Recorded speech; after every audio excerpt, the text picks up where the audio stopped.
Madame, monsieur, bonsoir, nous sommes jeudi soir, c'est le début du week-end ou la veille du week-end. Un week-end qui ne sera pas trop chargé en compétition sportive, notamment le football et la Ligue 1, la Ligue 2, qui seront reportés, également pour le championnat de basket qui devait en être à sa seconde journée. Mais on va quand même parler de ce qui va se passer ce week-end, notamment nos équipes nationales qui sont en appel, en préparation. L'équipe A' de Majid Bouguera qui est en Tunisie pour se préparer pour le CHAN, ce grand rendez-vous footballistique que va accueillir l'Algérie, vous le savez. Et bien sûr les U23 qui doivent absolument essayer de revenir de ce score du match aller au Congo, une défaite de 3 buts. Les U23 donc, qui devront donc à Sétif essayer de remonter ce déficit de score. On parlera d'athlétisme, on parlera également d'aviron beach, c'est le championnat d'Afrique qui va se dérouler en Tunisie. Et bien sûr, pour terminer l'émission, ce sera Money Time ou ce sera la petite chronique de notre consultant. Mais ce soir, avant de commencer cette émission, on a voulu recevoir ce soir un invité qui a un regard assez spécial sur le football algérien. Il en fait partie, il fait partie de l'histoire, si ce n'est pas l'histoire du football national. Et avant de vous le présenter, on va en parler en quelques mots. Notre invité ce soir est un footballeur parfait qui a consacré toute sa vie au ballon rond algérien. Il continue de le faire d'ailleurs, malgré son âge avancé au sein de la Fédération algérienne de football. Notre invité de ce soir est un rassembleur, un unificateur. Il a vu le jour un 24 février 1936 à Alger. Son poste de prédilection, puisque c'est un footballeur, est intergauche. Il avait un sens remarquable du placement et surtout une grande lucidité dans sa surface au poste de numéro 8, qui lui permettait de donner une certaine confiance à ses coéquipiers. Et aussi, il possédait une excellente assurance sur le terrain. Car notre invité, mesdames, messieurs, était un vrai meneur de jeu, l'un des meilleurs de son époque. Ne vous fiez pas à la barbe blanche de notre invité de ce soir. Il était vif, solide, bien accroché au sol. Malgré son physique longiligne, c'était un authentique attaquant. Il a émigré en France, très jeune, pour accomplir son service militaire. Et c'est justement là qu'il allait s'épanouir, au sein d'une équipe ou un club prestigieux, le Stade de Reims. Vous devinez peut-être derrière l'écran. Stade de Reims où il y avait des constellations, des noms comme Raymond Coppa, Juste Fontaine, Piantoni, Jonquet. Mais avant cela, il avait attiré l'attention de l'entraîneur de l'ASSE, l'association sportive de Saint-Eugène à l'époque à Alger, actuellement Bollorine, et il n'était à l'époque que cadet. Il lui avait confié le poste de flanc gauche. Historiquement, la formation de Saint-Eugène avait enfanté de bons footballeurs. Que dis-je? D'excellents footballeurs. Je vais en nommer quelques-uns. Boubkar, Zitouni, Mziani, Rokbi. La SSE était la grande école de formation à l'époque qui fournissait au club de Sostara, en l'occurrence l'USMA d'Alger, les meilleurs footballeurs. Notre invité, mesdames, messieurs, ce soir, avait de la puissance, de la vitesse, une bonne technique, un bon jeu de tête, beaucoup de qualités de base qui font de lui, ou qui ont fait de lui, un bon attaquant. Peut-être qu'il l'est encore maintenant. C'est un talentueux intergauche. Il savait marquer des buts, par sa vitesse, son sens du placement. Il savait relancer le jeu, grâce à un esprit constructif et collectif, qui évolue en tout mouvement, voire très vite, juste et loin. Ses infiltrations, balle au pied, c'était une merveille. D'une nature très calme, intelligence redoutable sur le terrain, il était incontestablement, oui, incontestablement, l'un des meilleurs attaquants algériens de tous les temps. Ça nous manque un peu maintenant. Notre invité ce soir est un grand moudjahid de la première heure, membre de notre glorieuse équipe du FLN. Je vais essayer de finir. J'ai le plaisir ce soir de recevoir, à quelques jours d'une date anniversaire symbolique, très forte pour nous, le 1er novembre 1954. Ce soir, je reçois Mohamed Maouche. Merci d'être avec nous ce soir. Merci pour l'invitation. Puis, pour la suite, on verra bien. Ensuite, tout ce qu'on va raconter. Vous n'étiez pas interdroit, je ne me suis pas trompé, vous étiez intergauche. Non, c'était intergauche, en effet. Bon, je suis droitier, mais je joue beaucoup mieux du gauche, voilà. Merci d'être avec nous, c'est Mohamed. Je vous en prie. Merci beaucoup pour l'invitation et je remercie Ahmed Laribi, qui est venu me voir gentiment. Je dis, bon, il n'y a aucun problème. Voilà, je vais le présenter puisqu'il est avec nous ce soir. C'était votre joueur, vous l'avez coaché. C'est mon joueur au CRB. Cette fois, on l'a récupéré. En forme, on l'a récupéré. Il a encore ses 2 rotules qui fonctionnent. Ahmed Lalibi, merci d'être avec nous ce soir. Merci Riyad. D'abord, très heureux d'être en votre compagnie. Et puis, c'est toujours un vrai plaisir de retrouver Mohamed. Moi, je l'appelle Mohamed parce qu'on est très proches l'un par rapport à l'autre. Puis, c'est un gars qu'on ne présente plus. Vous avez tout dit tout à l'heure. Et puis, c'est bien de transmettre aux nouvelles générations. Il y a des jeunes qui ne connaissent pas ce que les anciens ont fait. Ils ne connaissent pas le stade de Reims de l'époque, ni les copains, ni personne. Bon, bien sûr. Mais enfin, bon, même nos joueurs d'antan, que ce soit les Itoni, les Makhloufi, les Kermali, les Bentifou, on revient vite sur l'équipe du FLN. On peut en parler, mais un peu plus tard. Hein, nous étions 33, on reste que 3 survivants. Makhloufi qui est très fatigué, qui est malade un petit peu, on lui souhaite un bon rétablissement. Inch'Allah. De Fenoun, ça va, j'ai eu des nouvelles il n'y a pas longtemps. Bon. Voilà, on reste Merci que de nous 3. donner des nouvelles. Vous êtes, notre mémoire du football. Et puis pour terminer les présentations, Badardine Belhadjouja, notre consultant également, prof, ancien président de la Fédération d'athlétisme, et également une lumière pour nous, en tout cas pour les téléspectateurs, on le souhaite.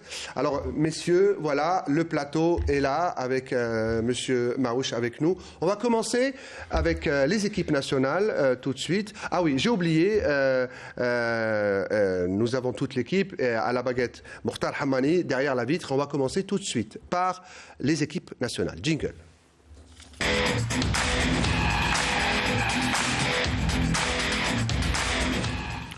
Merci Nabil Tribesh, notre réalisateur. Alors avant de parler des A', messieurs, l'info est tombée, c'est officiel. L'Algérie, l'équipe nationale A, va affronter la Suède. Les Vikings, ce sera à 20h30 le 19 novembre, c'est un samedi à, j'espère que j'ai bien le prononcé, l'Eleda Stadium de Malmö, beau sparring partenaire. Oui, c'est un très bon partenaire, un très bon match, donc une bonne préparation pour le Mamadi et sa troupe. Vous le saviez déjà cette info, comment ça s'est goupillé cette histoire? Depuis quelques jours, puisque j'ai mon fils avec... à Paris, ils se sont occupés justement. Le match devait se jouer à Angers. Finalement, en France, c'est un peu difficile. On a eu du mal à l'organiser en France. Donc le préfet, je crois qu'il a pris une décision. Donc on n'y peut rien. Et je pense que le match de Malmö, Malmö, c'est... Les Suédois vont être très heureux d'accueillir les anciens champions d'Afrique et les trains qui vont transporter les supporters algériens. Il y en a beaucoup qui vont bifurquer vers la Suède. Ça, c'est sûr. C'est vrai, on connaît nos Algériens, nos frères, où qu'ils soient. Dès qu'il y a l'équipe nationale... Le stade sera plein, ça c'est certain. Ça, et il ne sera pas que en jaune. Hein. Non. Il y aura une partie en vert et blanc. L'autre équipe nationale, messieurs, qui a une grande échec, c'est la CHAN. La CHAN, le CHAN, le championnat d'Afrique des Nations. Le CHAN, voilà, souvent on dit le CHAN. Voilà. Qui sera organisé à Alger? Eh bien, Majid Bouguera, qui ne pouvait pas évoluer sur la pelouse, vous le savez, messieurs de Barraqué, la Confédération africaine de football a dit de préserver les pelouses, que ce soit Oran ou Barraqué, donc qui se prépare à Tabarka. Ils ont quitté Alger ce matin, messieurs. On va regarder ce sujet préparé par Saïd Fellak sur ce stage de préparation et ces matchs de préparation, et on revient pour en parler.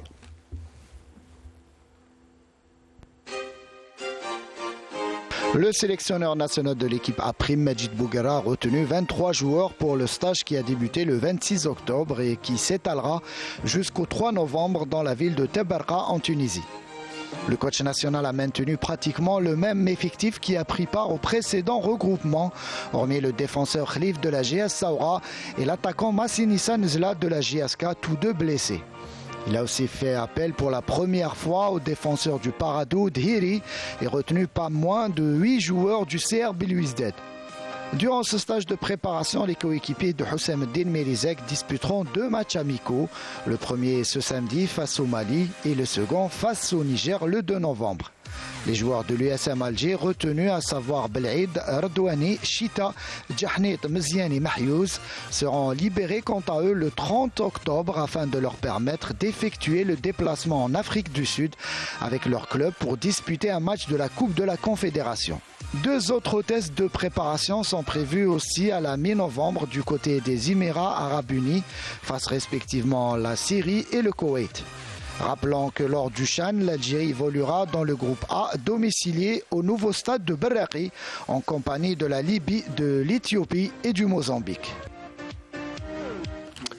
Voilà donc pour cette double confrontation à Tbarqa, Mali-Niger. On en discutait pendant le sujet de Saïd Fellaq Ahmed.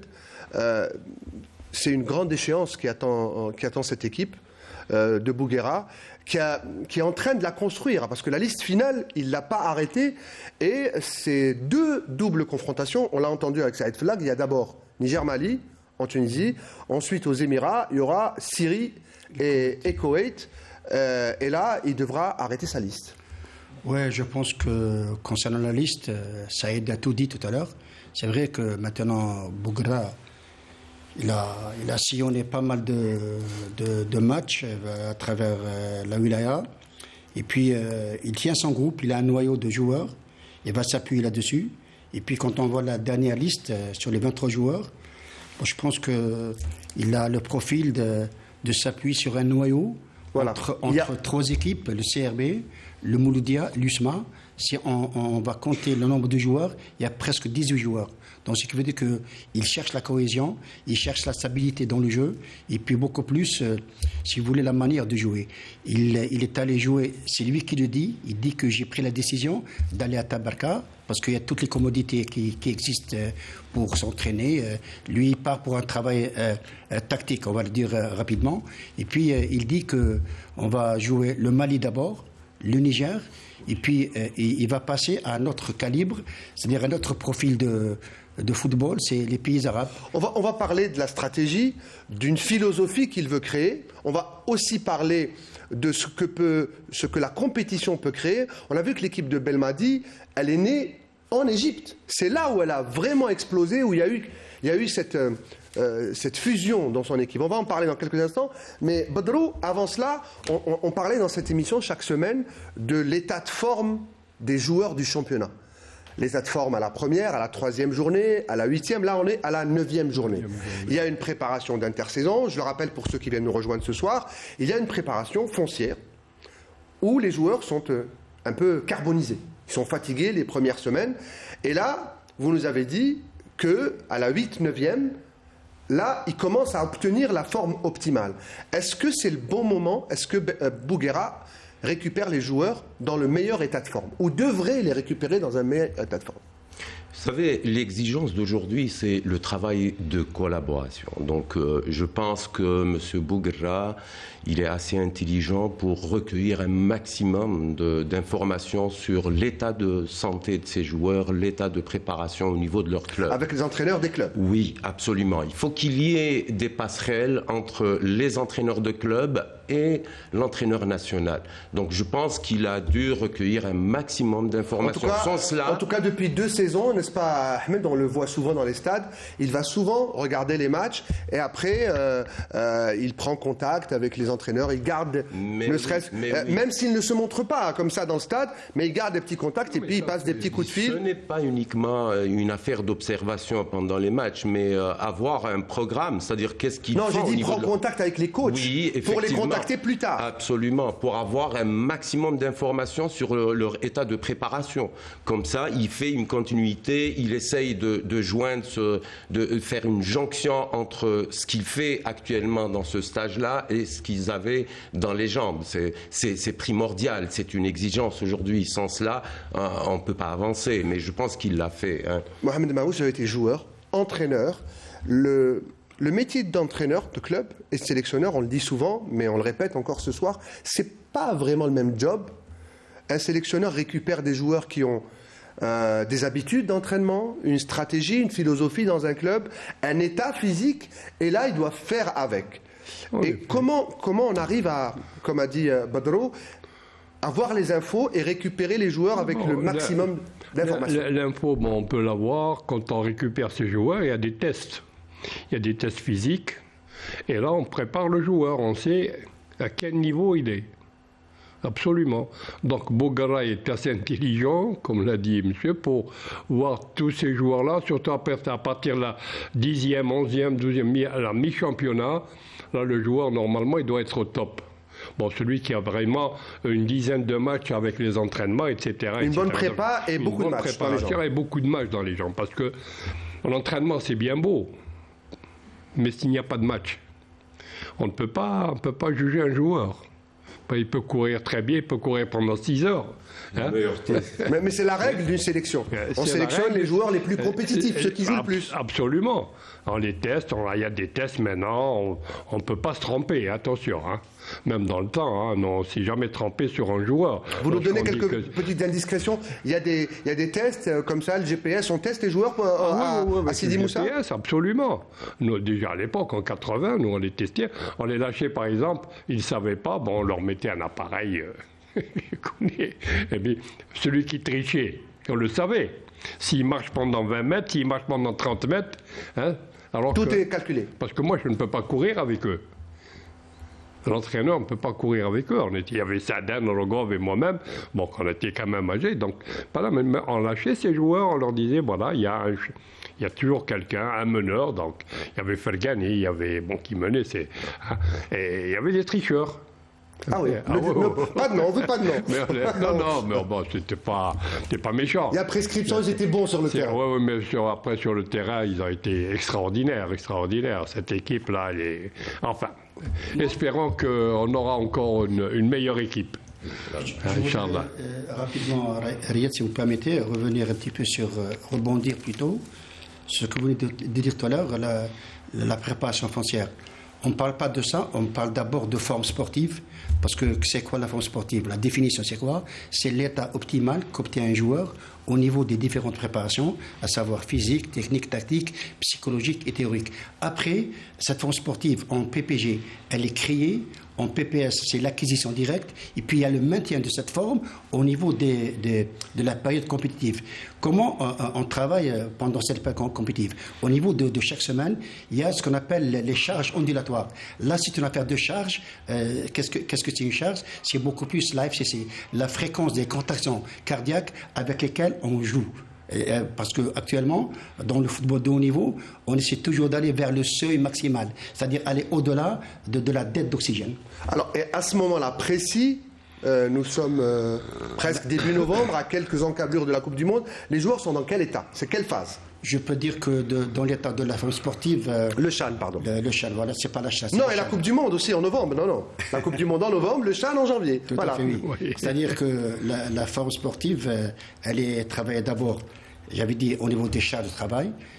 Tout entraîneur qui ne sait pas calculer une charge de travail ne doit pas entraîner les joueurs, parce que là, il y a la grande charge. On peut avoir une grande charge avec une faible intensité, et on peut avoir une petite charge avec une grande intensité. Pourquoi je parle de Coupe du Monde? Je sais qu'on va la regarder à la télé, malheureusement, mais je parle de la Coupe du Monde parce que Simaouche a dit à la mi-saison, parce que c'est la première fois que la Coupe du Monde va se dérouler à mi-saison, pour tous les championnats dans le monde. À mi-saison, on est au pic. On est en pic de forme, même la Champions League européenne, tous les championnats continentaux vont s'arrêter. Puis bon. Donc le joueur doit être au sommet de sa forme, et là il peut être tout donner. Au top de sa forme. J'ai entendu hier quelques spécialistes qui ont parlé de certains joueurs qui ont évolué en Champions League mardi et mercredi. Certains n'ont pas donné le max parce que beaucoup ont déjà la tête à la Coupe du Monde parce qu'ils veulent donner au maximum. Donc physiquement, ils doivent être prêts en ce moment. Si je peux me permettre. Mais bien sûr. Oui, bien sûr. C'est-à-dire la problématique qui se pose. Il y a d'un côté les entraîneurs des clubs qui programme elle se programme, la forme sportive, se programme à travers des entraînements. On peut baisser, on peut tout calculer, même par rapport au baisser la forme par rapport à des matchs importants. J'allais dire, on peut calculer les formes, faire un programme par rapport au calendrier du championnat. Absolument. Maintenant, l'exigence, c'est-à-dire d'aujourd'hui, c'est qu'il y ait une collaboration étroite entre l'entraîneur national et les entraîneurs des clubs. Parce que l'entraîneur du club, ce qui l'intéresse, c'est qu'il soit en forme au niveau des matchs. Mais c'est bien aussi pour les clubs que leurs joueurs soient une élite de la sélection nationale. C'est bien pour les clubs. Mais aussi. oui, effectivement. Mais maintenant, la question qui se pose, est-ce que réellement ça se fait ou pas? Moi, j'avais dit tout à l'heure que M. Bouguera, je pense qu'il est assez intelligent pour aller vers ses entraîneurs, pour créer ces passerelles. Et il va devoir y aller souvent parce que souvent il y a des valses d'entraîneurs et les entraîneurs changent souvent, donc il va changer souvent d'interlocuteur. À 80, 82, lorsqu'on était responsable de l'équipe nationale, bon, on réunissait les entraîneurs régulièrement. Des clubs Régulièrement, puis on leur disait, voilà, tel joueur, voilà ce qu'il doit faire, voilà comment il doit... Parce que dans son club, c'était pas la même préparation qu'en équipe nationale. Donc nous, on les gardait, par exemple, 14 jours, on les libérait 2 jours, avec 3 entraînements jour. Mais à l'époque, il y avait tous les joueurs étaient disponibles. Donc, s'ils ne sont pas en club, ils sont en sélection. C'était plus pratique. C'était beaucoup plus pratique. Oui. Voilà. Alors, on va poursuivre, messieurs, parce que l'heure tourne. Et pourquoi c'est un grand événement? Parce que je suis sûr qu'il va trouver la bonne formule, Bouguera, et la bonne liste des 23. Et en tout cas, il y a une chose qui est sûre, messieurs, c'est qu'il va évoluer dans un écrin magnifique, probablement l'un des plus beaux stades d'Algérie. Le groupe de l'Algérie, c'est bien sûr le stade Barraqi. Il y a eu d'ailleurs la réception de structures sportives, un système intelligent qui a été inauguré lundi dernier. Et il trouve toujours de très très bons prétextes. Hein. Saïd Fullar qu'il a trouvé le prétexte pour nous présenter ce stade. Oui, un mot. Un mot. Le stade de Barraqi, donc parce que j'ai été invité à donner des noms à certains stades. D'accord. Allez, donnez-nous un scoop ce soir. Et pour le stade de Barraqi, pour qu'il n'y ait pas de jaloux, j'ai demandé qu'il soit baptisé au nom de la glorieuse équipe combattante du FLN. Magnifique. Voilà. Donc je pense que les autorités sont au courant et tout le monde est au courant. Ouais, si on met une petite pièce, moi je vous dirais qu'il s'appellera comme ça. Qu'est-ce que vous en pensez, messieurs? Merci. Merci. Alors le stade Barraqi peut être le stade de la glorieuse équipe du FLN que vient de nous annoncer en exclu Mohamed Maouche. Alors on va d'abord regarder cette merveille. C'est une merveille. C'est une merveille. Je vais vous dire tout de suite, Motsepe, le président de la CAF, il était enchanté. Enchanté lorsqu'il a vu ce stade. Il y a de quoi. C'était vraiment... C'est magnifique. On met le temps, mais quand on construit, on construit bien. Il faut le préserver. On va regarder ce sujet sur le stade de Barraqi que nous présente Saïd Fullar. Situé au sud-est d'Alger, le nouveau stade de Barraqi est désormais fin prêt à accueillir les compétitions nationales et internationales de très haut niveau qu'organisera notre pays. D'une capacité de 40 784 places plus exactement, ce nouveau bijou architectural ultramoderne répond aux normes internationales exigées par la FIFA et offre toutes les conditions d'accueil pour les supporters et de jeu pour les joueurs. En plus d'un terrain de football principal doté d'une pelouse hybride, le stade de Barraqi dispose d'un terrain de réplique et de 3 gazonnières. Il comprend aussi 4 vestiaires normes FIFA sur une surface chacune de 260 mètres carrés, une salle de conférence de 250 places, une salle de presse, 2 grands restaurants, 42 buvettes, 48 chambres d'hébergement plus 2 suites, ainsi que 22 loges VIP. Le parking, quant à lui, est scindé en 4 zones sur une surface globale de presque 9 hectares pour une capacité totale de 2534 places entre véhicules et bus. Niveau sécurité, le stade est doté d'un système de surveillance par caméra et des portiques électroniques. Une enceinte qui fait déjà rêver les amoureux du ballon rond algérien. Il nous reste 10-15 jours à terminer les petits retouches. Et à partir de là, on décidera de la date officielle de l'inauguration et vous serez informés au moment opportun.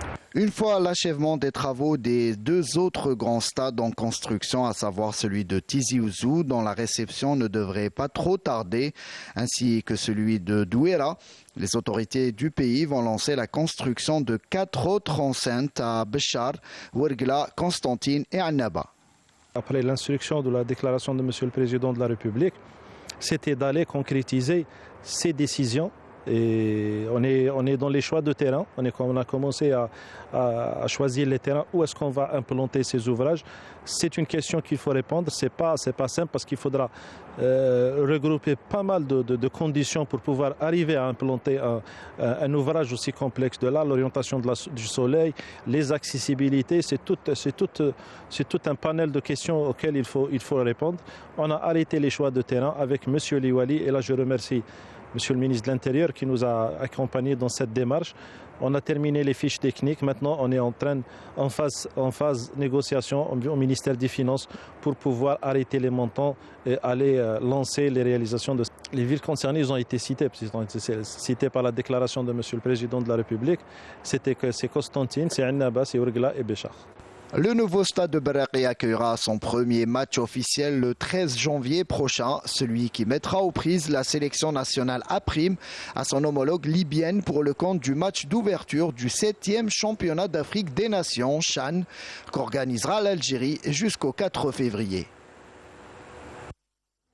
Algérie-Libye, ce devrait être le match d'inauguration et d'ouverture en tout cas du championnat d'Afrique des Nations des joueurs locaux. Et le ministre de l'Habitat l'a annoncé, en 2023 débutera la construction de grands stades de cette envergure, norme FIFA, Béchar, Ouargla pour le sud, et Constantine et Annaba. Annaba, déjà, il y avait un beau stade. Malheureusement, ça a été un petit peu délaissé pendant des années. Là, il va abriter le championnat d'Afrique. Oui, heureusement, parce que c'est un beau stade. Annaba, c'est un très beau stade. Très, très beau stade. L'équipe nationale a joué, il a fait plus d'un match là-bas, etc. À l'époque Antar Belmadi jouait là-bas. Je me souviens d'un certain Algérie en Angola à l'époque. Donc, il fallait revoir pas mal de choses parce que maintenant, il faut voir toujours avec la FIFA. C'est eux qui dirigent le monde du sport. Et les normes ont changé. Il y a des normes qu'il ne faut pas... Absolument.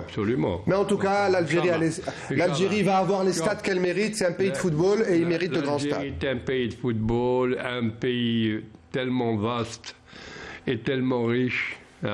Non, pas seulement, je ne parle pas seulement ressources, etc., mais de par ses hommes. De ressources humaines, oui. Des ressources humaines. Alhamdoulilah, nous avons des gens, des hommes qui sont là, qui travaillent, même ceux qui travaillent dans l'ombre, qu'on ne connaît même pas, qu'on ne voit même pas, mais qui travaillent, et on avance doucement, avec, il y a quand même... Actuellement, on voit qu'il y a un changement terrible dans tous les domaines. Ça va vite. Et Chakra aussi Tebboune et tout le gouvernement, c'est pas pour lancer des fleurs, ou là, alhamdoulilah. Actuellement, on voit on sent qu'il y a quelque chose qui se prépare, qui se passe. Les gens commencent à comprendre. On va pas voir que je joue mais l'Algérie avance à grands pas. Voilà. Votre avis sur le stade, messieurs? Oui, tout à l'heure, Mohamed a dit qu'il faut savoir le préserver. C'est vrai. C'est un stade de foot, d'abord, je précise. Il n'y a pas de piste d'athlétisme. Je l'ai compris. C'est malheureux. C'est vrai que maintenant, avec ce stade, aux normes d'un stade européen, c'est vrai que... Mondial. Mondial, oui, c'est un véritable bijou. Et puis là, il faut savoir l'entretenir et il faut mettre des gens spécialistes. Alors, c'est presque 50 000 places, je crois. À peu près, oui. Bon, il va y avoir 50 000 places, facile. Voilà, moi, je pense que l'Algérie n'a pas à rougir. Maintenant, on peut être fier de ces infrastructures. On est fiers et bon, écoutez, depuis le temps qu'on le demande, depuis le temps qu'on le sait, qu'on attend, et donc, alhamdoulilah, il y aura d'autres stades encore d'ici peut-être 3-4 ans, il y aura on pourra, et c'est vrai, les gens, on pourra peut-être prétendre à une Coupe du Monde. Je vois. Badrou, et on passe au U23. Oui, c'est magnifique. Là, je viens de voir les images, c'est extraordinaire, mais c'est amplement mérité pour notre population du football et puis pour nos footballeurs.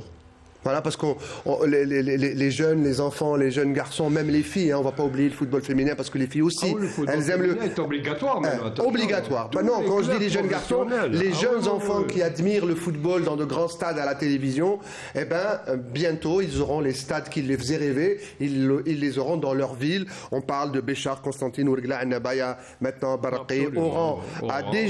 Ce stade, il a déjà rendu ce qu'on lui a demandé, c'est-à-dire accueillir des jeux magnifiques, les jeux méditerranéens, et il y en aura encore d'autres. Il y a le stade de Périgueux aussi qui est magnifique. À Oran, il y a des stades, il y a le Fouque du Parc, il y a Zabana, quoi. Il y a des terrains qu'on peut encore améliorer. Oui. Ah oui. J'ouvre juste une parenthèse, c'est la gestion, l'après.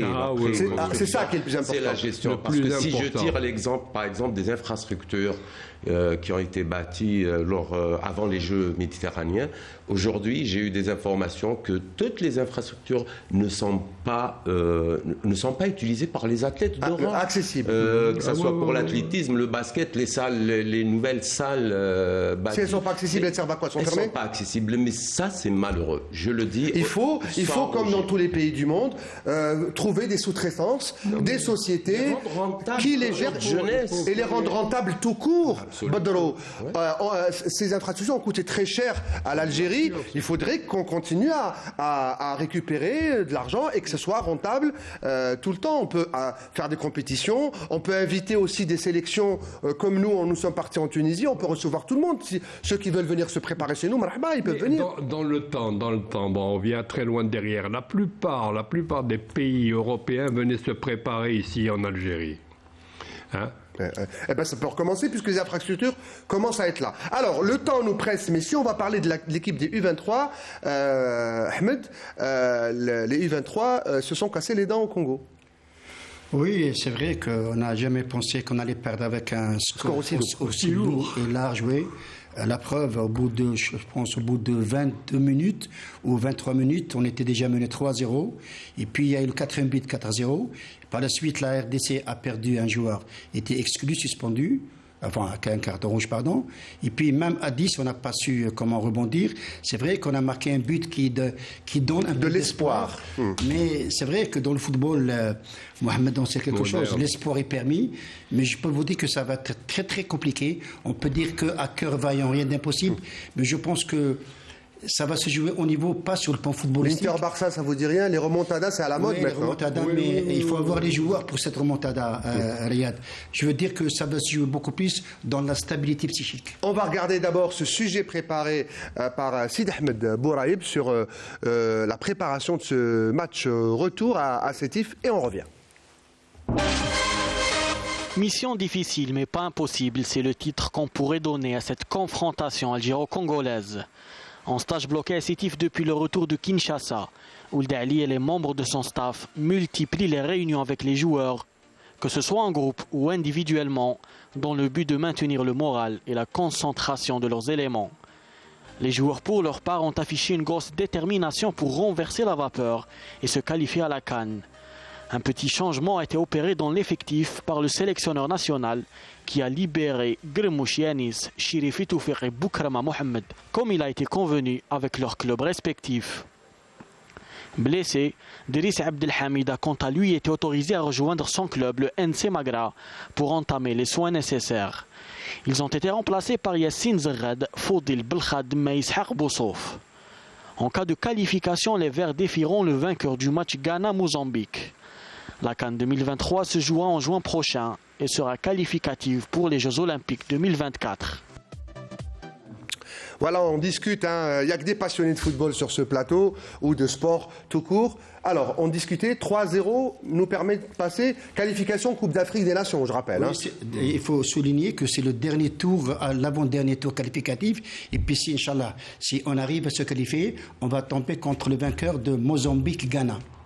Gros morceau. Gros morceau. Et puis j'ai envie de dire... Les jeunes catégories Ghana, c'est très fort. Très fort, trop technique. Très très fort.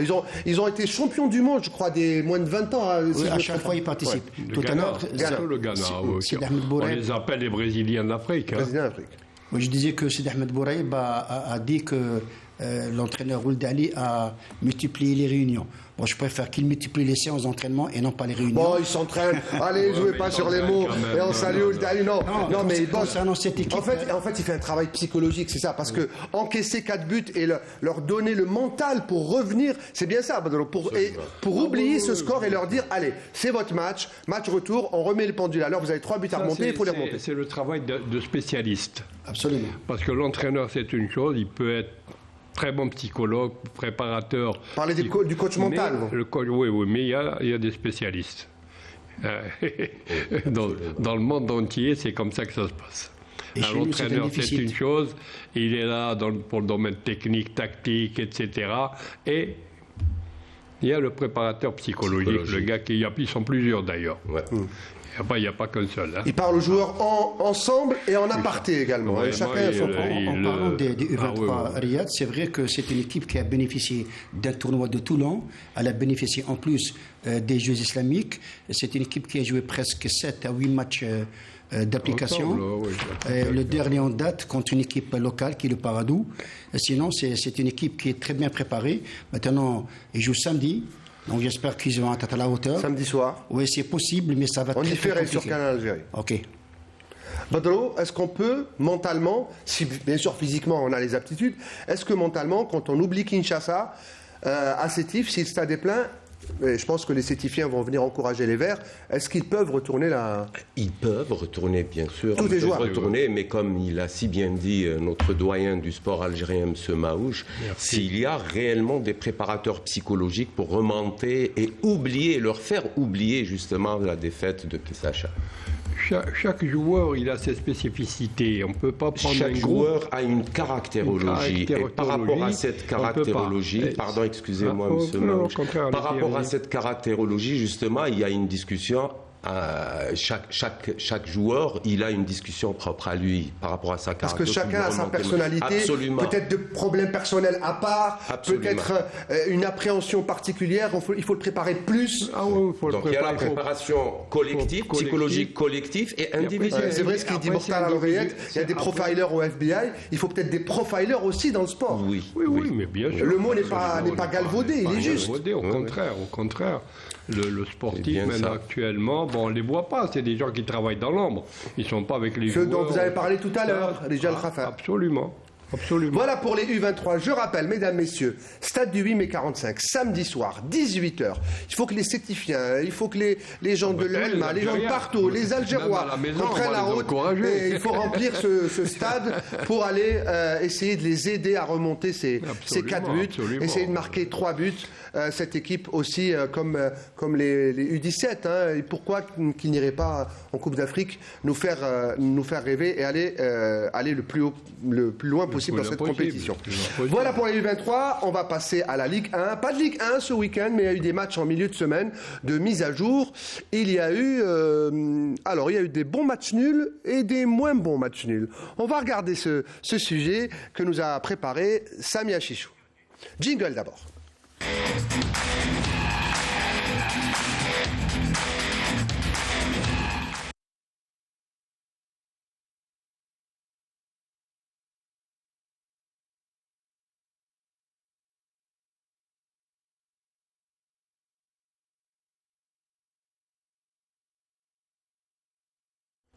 Alors on va revoir ces images. Je parlais de match nul, Ahmed.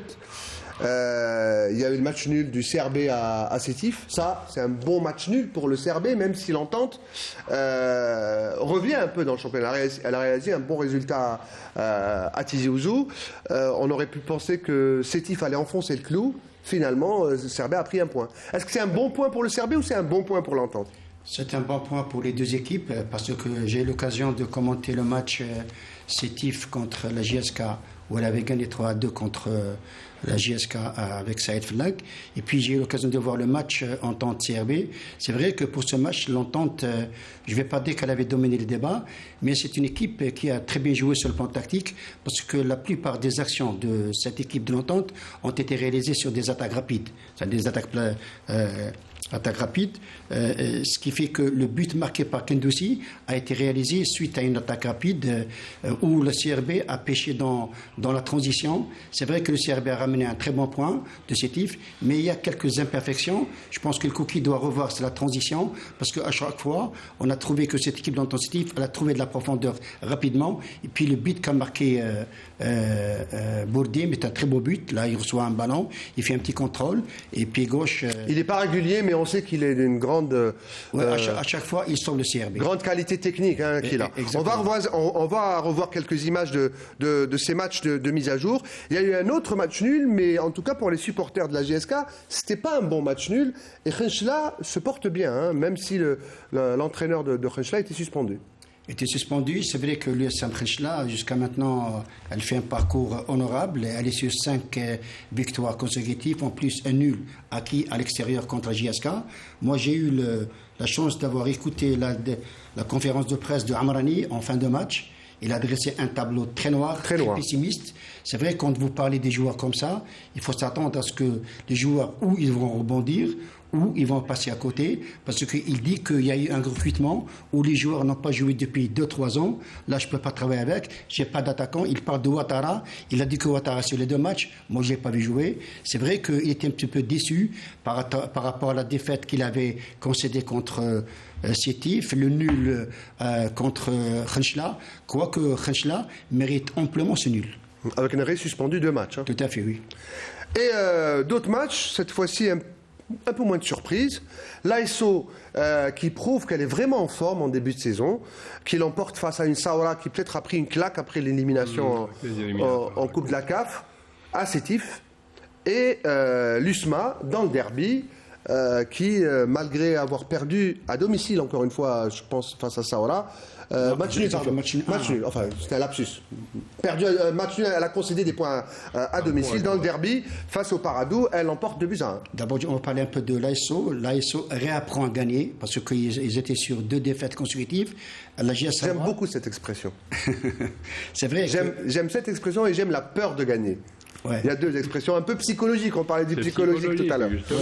L'ASO qui réapprend à gagner. Et puis en parlant de l'USMA, c'est vrai que depuis très longtemps, depuis la prise de fonction de Sharaf a toujours dit que j'ai des joueurs qui sont bons.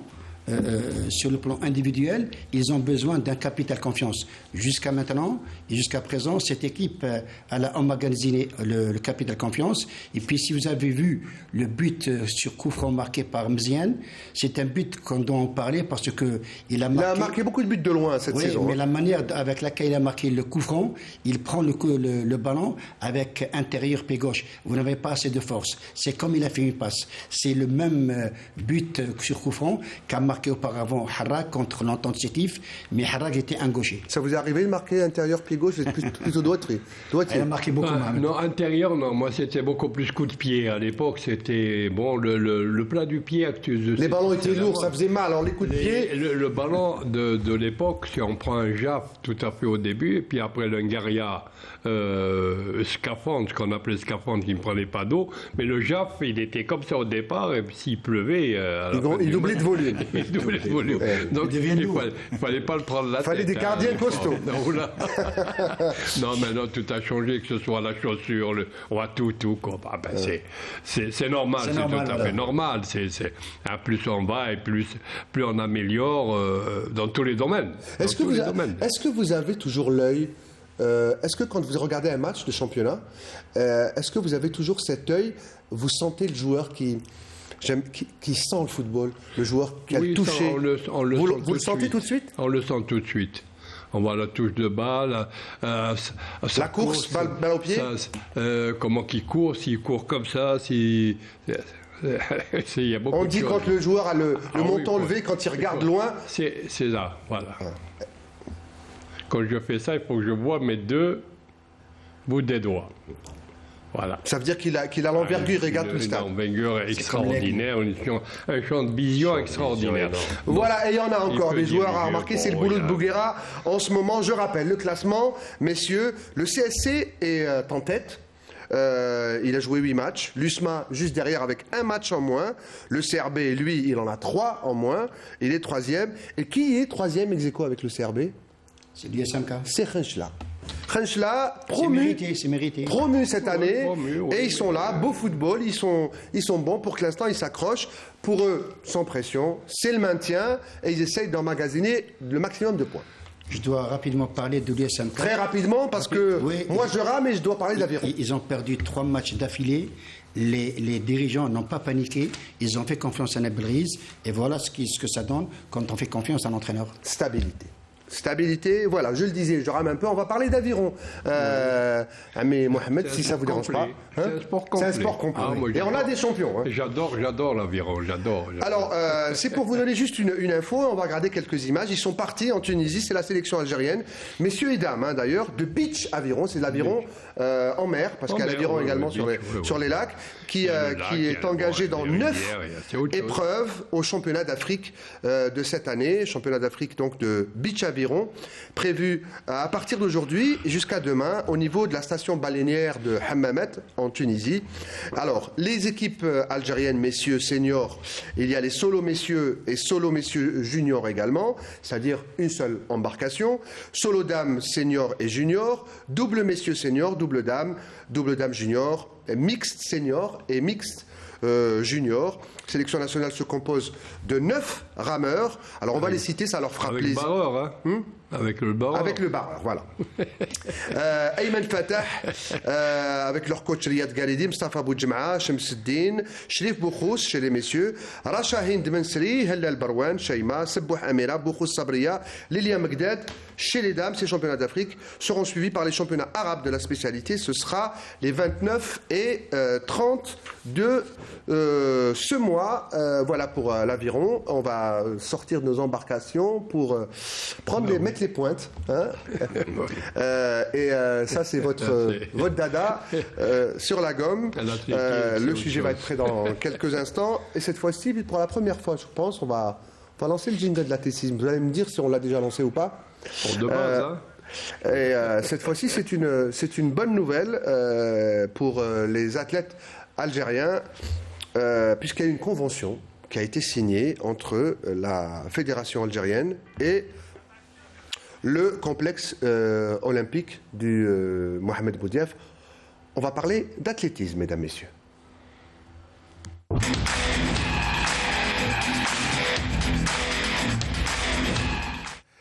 Donc je le disais, l'office du complexe olympique a donc signé cette convention avec la FAA, la Fédération algérienne d'athlétisme. On va regarder quelques images de cette convention entre le président Yassine Louail et le directeur général, le PDG de Loco, Monsieur Barty, sur ces images. Voilà, et donc on met à disposition, c'est bien ça, hein, le SATO, le stade d'athlétisme du complexe olympique. On va écouter quelques réactions, Badro, si tu permets, et ensuite je te laisserai t'exprimer sur cette infrastructure. C'était ton le cri de le cri de passé. Ouais. Oh, alors oui. allez, vous allez en parler parce que Badreddine a parlé des infrastructures qui manquaient à toutes nos disciplines, basket, volley, handball et beaucoup l'athlétisme, parce que il suffit pas d'avoir un short et des pointes, il faut aussi trouver un endroit où d'abord s'entraîner et essayer d'être performant, parce que c'est le but. Et enfin, l'athlétisme récupère le SATO. J'ai rarement vu des athlètes courir au niveau du 5 juillet, de la piste du 5 juillet, du stade. Elle n'est pas utilisée depuis des années. Depuis des années. Effectivement. Ouais. C'est une très très bonne nouvelle pour l'athlétisme algérien. Cette convention,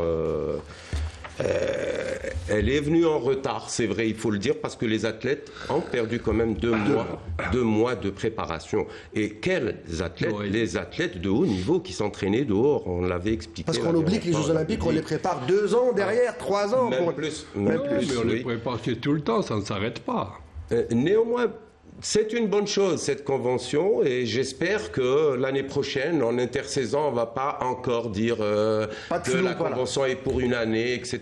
Et puis que ce stade s'ouvre pour toutes les catégories. L'athlétisme, c'est un sport individuel où tous les athlètes doivent s'entraîner, toutes catégories confondues. Même les espoirs, même les jeunes qui veulent venir faire de l'athlétisme, le stade est ouvert. Oui, on va écouter quelques réactions, notamment celle de... Surtout le SATO. Ouais. Le Sato et les Fosses, c'est la même chose. La piste du 5 juillet, c'est la même chose. Inoccupée. Oui. Inoccupée. Oui. Voilà, c'est une vraie ville des sportifs. On va écouter la réaction des protagonistes dans cette convention. D'abord, Brahim Boudief, directeur du Sato, occasionnellement président du club de cyclisme du Mondial d'Alger. C'est un mordu de vélo. Mohamed Marish Bachir, entraîneur national d'athlétisme. Et Yassine Ouaïd, président de la Fédération algérienne d'athlétisme. Pour ce qui est de la signature de la convention signée entre l'Office du complexe olympique et le président de la Fédération algérienne d'athlétisme, je considère cette convention comme une plus-value, une valeur ajoutée au mouvement sportif national, à l'athlétisme en particulier et au sport en général. Donc déjà c'est un acquis pour le futur, pour les échéances qui nous attendent à l'échelle mondiale et internationale. Je suis content de la signature de convention avec le stade du 5 juillet. En tant qu'entraîneur, cette évaluation elle était bonne pour les entraîneurs et les athlètes et mabrouk l'athlétisme. Cette convention va nous donner un plus pour l'athlétisme puisqu'on va l'utiliser comme on le souhaite. Et ce sera une occasion pour, par exemple, tous les clubs de s'entraîner dans ce stade d'athlétisme. Et ce sera une base beaucoup plus grande que celle d'avant. Voilà. Les compétitions internationales, on a les championnats d'Afrique de l'AM, on est en train de préparer. On a les championnats du monde, le championnat du monde à Budapest. اللي إن شاء الله راح نحصلوا على ماشي نقول لك كم الميداليه ان شاء الله وماشيين يعني كاين لي جوز افريكان كاين فوالا هذه هي. Voilà donc, le Sato revient aux athlètes, pas à la fédération, mais c'est surtout les athlètes. Parce à la bonne heure. Voilà, et ça ravit notre invité, je le rappelle, Mohamed Maouch, et bien sûr, ces intervenants étaient au micro de notre grande spécialiste de la télévision du judo, Dounia Hadjab, qui est revenue avec ses déclarations. Alors, ce soir, il y aura peut-être un Money Time, et peut-être qu'il y aura un peu plus que le Money Time, puisque le dernier mot, ce sera pour vous. Mais avant cela, c'est la dernière partie de l'émission, c'est les dernières secondes. Alors, le Money Time, je l'explique, généralement, c'est les dernières secondes d'un match, notamment dans le basket. Voilà. C'est les secondes décisives. Hein. Pour nous, elles étaient pas très décisives la dernière fois. Le dernier panier. Le Money Time, le dernier panier. Je le disais souvent, moi, je me rappelle de très longues nuits tardives où j'attendais 3h, 4h, 5h du matin pour regarder une finale de NBA. Et le Money Time, c'était toujours Michael Jordan qui arrivait en 2 secondes, 3 secondes, parfois une demi-seconde, oui, en lâchant le ballon. Et cette fois-ci, notre Michael Jordan, c'est Badro Belhadjouja. Money Time, mesdames, messieurs.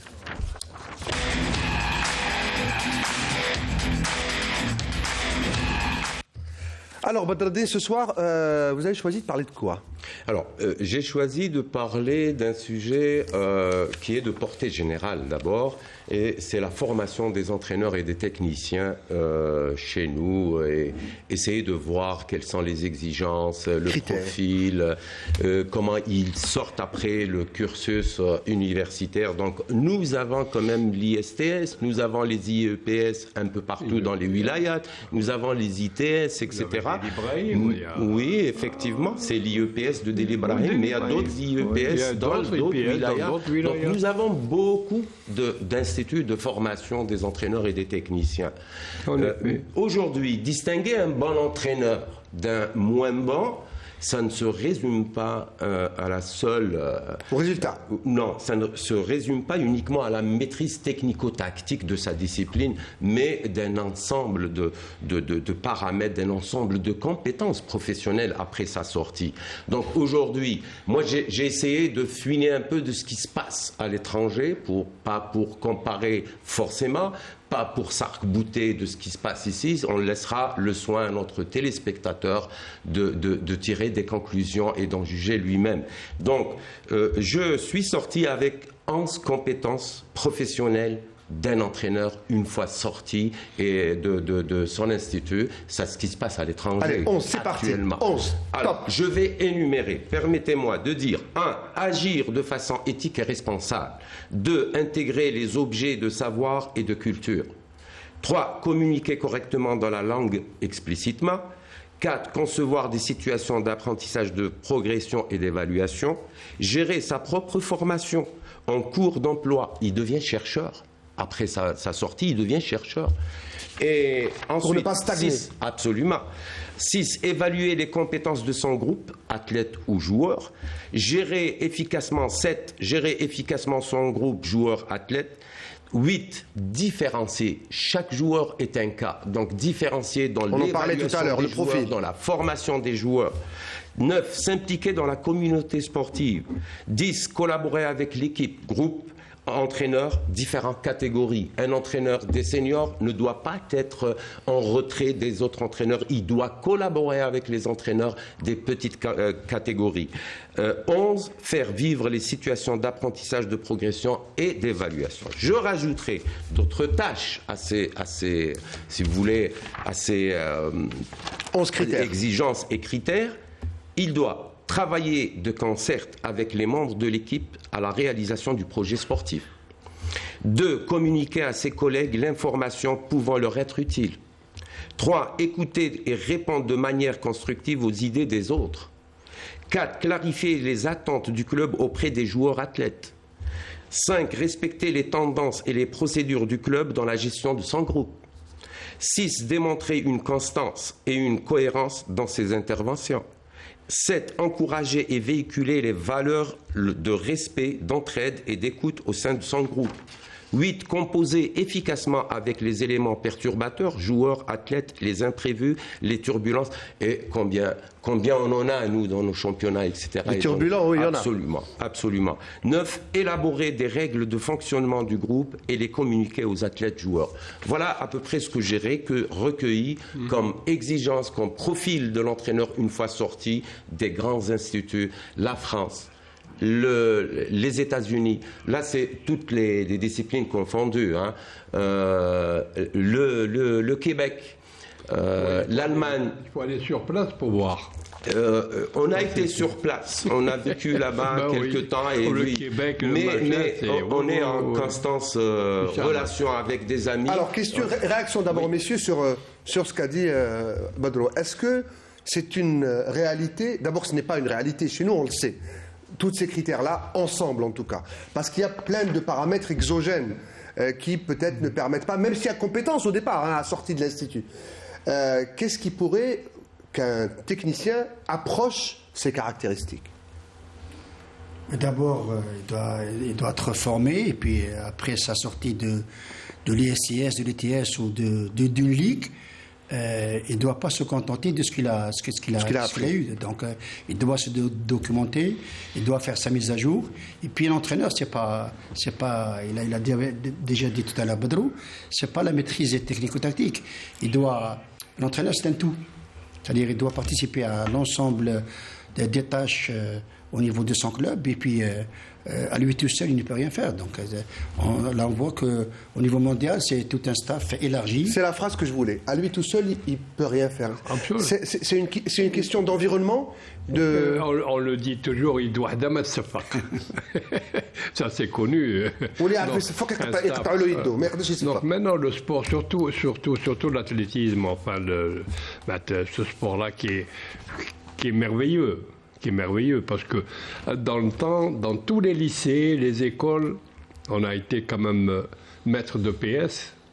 Et je le dis, je le répète, j'étais à Mostaganem à l'époque, au lycée Zarrouri, et j'avais toutes les classes.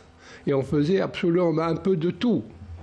Sans hauteur, sans longueur. Pas seulement les 50 mètres, 60 mètres, les 400 mètres, les 800 mètres. Et puis on a sorti quand même des athlètes comme ça. Donc dans les écoles, il faut, mais malheureusement, des infrastructures Hein? À l'école. On fera un dossier sur les. Je m'excuse, ce n'est pas le Québec. Ouais. On fera un dossier sur le sport scolaire, parce qu'il n'y a pas que les cantines qui sont importantes. Elles sont importantes, les cantines, où il faut bien manger pour les écoliers. Mais il faut le sport, parce que le sport, c'est la santé et c'est l'avenir aussi des enfants. Pourquoi vous avez fait cette recherche cette semaine, Badran? Pourquoi? Parce que... Dans quel but? Tout simplement pour laisser aux téléspectateurs de tirer conclusion. Est-ce que réellement nos instituts en Algérie ont des compétences pour faire sortir un étudiant qui a choisi cette filière? Est-ce qu'il y a les compétences pour être un bon formateur de formateurs? Absolument. Parce qu'il faudrait rappeler quand même que ces compétences, il devrait les avoir juste après sa sortie. Parce qu'on peut apprendre à être entraîneur une fois sorti. C'est des exercices, c'est de la méthodologie, il y a des normes, etc. Il peut les apprendre sur le terrain. Mais ces compétences-là, il faut les apprendre pendant son cursus. C'est ça le... On va encore approfondir. Merci messieurs, merci Simaouche d'avoir accepté notre invitation. Moi, merci pour l'invitation. Grand plaisir, beaucoup d'émotion de vous recevoir ce soir. C'est gentil de rencontrer Ahmed qui était un ancien joueur, et puis pour la première fois, Monsieur Belhadouda, c'est vraiment un plaisir parce que bon. C'est les connaisseurs, alhamdoulilah, qui veulent faire avancer les choses. Grâce à vous, c'est ce qu'on souhaite à notre jeunesse. On est là pourquoi? Montrer la voie. Pour montrer la voie dans beaucoup de choses, d'ailleurs, pas seulement les faire courir, les machins, mais c'est beaucoup de choses. Et on sait ce qui se passe actuellement, c'est pas la peine de le dire. Hein? Donc tout c'est... Il faut tirer le frein. On vous a compris. Merci beaucoup, Mohamed Maouch. Merci, Ahmed. Merci, Bedro. Merci à vous, mesdames, messieurs, d'avoir veillé avec nous. Ce soir, on vous reverra, Inch'Allah, très bientôt. Merci. On se retrouve jeudi prochain avec, bien sûr, tous les rendez-vous de sport de Canal Algérie. On se retrouve la semaine prochaine. Bonsoir.